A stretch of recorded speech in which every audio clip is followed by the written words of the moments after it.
Ami, oh, la situation est très grave. La situation est très grave. Dimitri vient de dévoiler tous les plans cachés de Tania. Ça, moi, je ne comprends pas. Comment quelqu'un te héberge chez lui et toi, tu ne comptes pas faire les enquêtes sur sa vie politique. Pourtant, la personne t'a hébergé pour te protéger, mais toi, tu cherches son mal. Et ce qui est bizarre aussi est que Tania n'a jamais soutenu l'AES. Selon ce que Dimitri a dit, Tania n'a jamais soutenu l'AES. Et maintenant, c'était quoi le plan réel de Tania? C'est quoi le plan réel de Tania?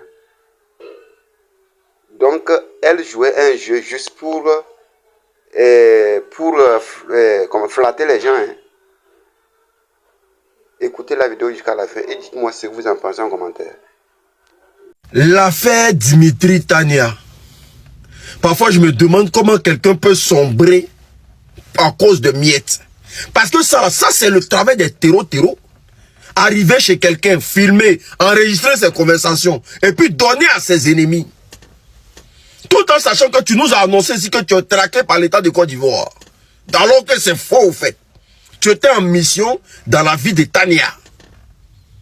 Et tout a été bien planifié et orchestré. Mes frères et sœurs, prions ensemble pour le Burkina Faso. Prions ensemble pour le chef d'État, son Excellence, le capitaine Ibrahim Traoré et ses collaborateurs sincères. Mes frères et sœurs, écoutez cette vidéo-là. Je ne vais pas revenir là-dessus, mais tu le sais. En âme et conscience, tu le sais. Moi, je t'ai fait asseoir, je t'ai dit, que moi, la situation dans laquelle je me retrouve en ce moment, moi, j'ai vu que la lutte, là, elle a été vendue, tout ça, les gens, en tout cas, moi, j'ai parlé à certaines personnes. Franchement, moi, je suis découragé de la lutte. Moi, il y a tout donné. Aujourd'hui, vous voyez la situation dans laquelle je me retrouve. Moi, sincèrement, sans te mentir, je suis dégoûté, je suis découragé.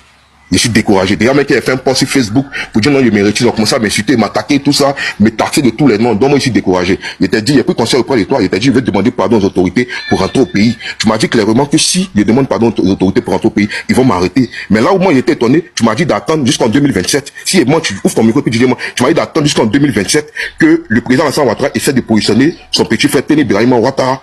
Tu m'as dit ça, et qu'en 2027 ou bien en 2026, là, il aura besoin des communicants, que c'est à ce moment-là qu'ils auront besoin de nous. Là, nous, on pourra partir pour essayer de communiquer pour eux. Tu m'as dit ça ou tu m'as pas dit ça? Ouvre ton micro et puis dis devant tout le monde.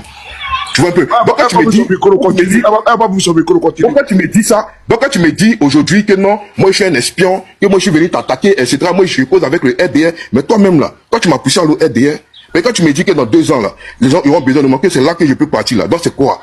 Là, il y a trop de trucs. Tu vois, aujourd'hui, là, sont clairs, sont factuels. Tu as dit des choses hier. Hier, tu as raconté beaucoup de choses, mais sans preuve, finalement. Tu as dit non, que je suis en contact. La belle dame, que les Burkinabés le réclament comme de panafricanisme, comme quelqu'un qui soutient l'AES.